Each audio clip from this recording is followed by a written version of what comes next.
அதை வாங்கி குடிக்கிறாய். அது தாகம் நிற்கும். தண்ணீரால் மனித ஆற்றல், மனித உடலுக்கு வருகிற ஆற்றல் இருக்காது. அதனாலதான் 30 வயசு 40 வயசுல முட்டி வலி, கை வலி எல்லாம் வருது. காரணம் அதுதான்.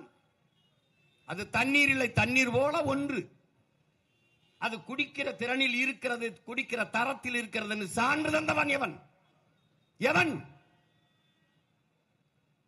இது ஒரு அறிவு சமூகம் செய்வதா?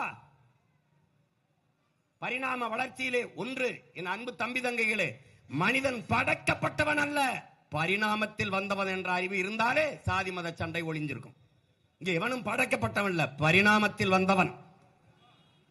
இயற்கையின் பரிணாமத்திலே பல படிநிலை பாய்ச்சலிலே கடைசியா வந்த அற்ப உயிர் இந்த மனிதன். தான் வாழ்வதற்கு எல்லாவற்றையும் அளித்தான். இந்த உலகில் இத்தனை கோடி உயிரினங்கள் இருக்கிறது. எதனாலும் இயற்கைக்கு அழிவில்லை, மனிதனை தவிர. அவனால் தான் எல்லா அழிவும் இருக்கிறது. எதை பற்றி சிந்தித்திருக்கிறாய்?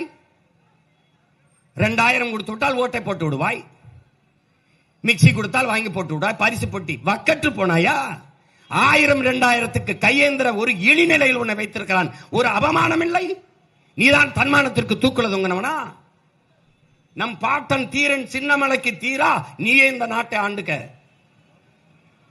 நீ 100 விழுக்காட்டு வரியிலே 50 விழுக்காடை எனக்கு கட்டிட்டு 50 விழுக்காடை நாட்டை நிர்வகிக்க வைத்துக்கொள் என்று சொல்லும்போது யார் நாட்டை ஆள்றதுக்கு யார அனுமதி கொடுக்கிறதுன்னு கேட்ட அந்த மான மரவனின் மக்களா நீங்கள்? இல்லைன்னா தூக்குதங்க, தூக்குல தொங்கி செத்தாலும் சரா, உனக்கு வரி கட்ட மாட்டேன் என்று செத்தவன் நம்முடைய பாட்டன்.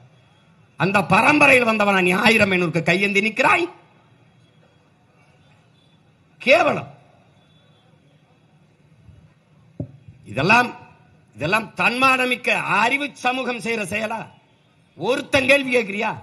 இலவசம் கொடுக்கிறியா? அதுல இழக்கிற பணத்தை எப்படி எடுக்கிறாய்? அதை மட்டும் கேள். எங்கிருந்து எடுக்கிறாய்? எங்கிருந்து எடுக்கிறாய்?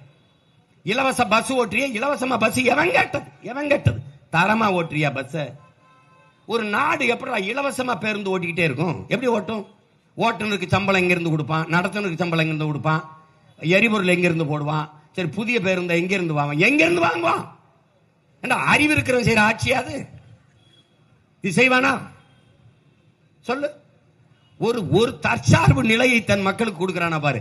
அவனே மடிக்கணினி வாங்கிக்கலாம், அவனே மிதிவண்டி வாங்கிக்கலாம், அவனே பொங்கலுக்கு வேட்டி சேலை வாங்கிக்கலாம், அவனே அரிசி பருப்பு வாங்கிக்கலாம் என்று அந்த வேலையை கொடுத்து, வருவாய் பெருக்கத்தை கொடுத்து, அவனே தற்சார்போடு பெருமையாக வாழ்கிற வாழ்க்கையை கொடுக்கிறவன் தான் தலைவன். எல்லாத்துக்கும் கையேந்து, எல்லாத்துக்கும் கையேந்து. இது ஒரு கேவலம். நான் கையேந்திரையா? நான் கையேந்திரன் பிச்சை.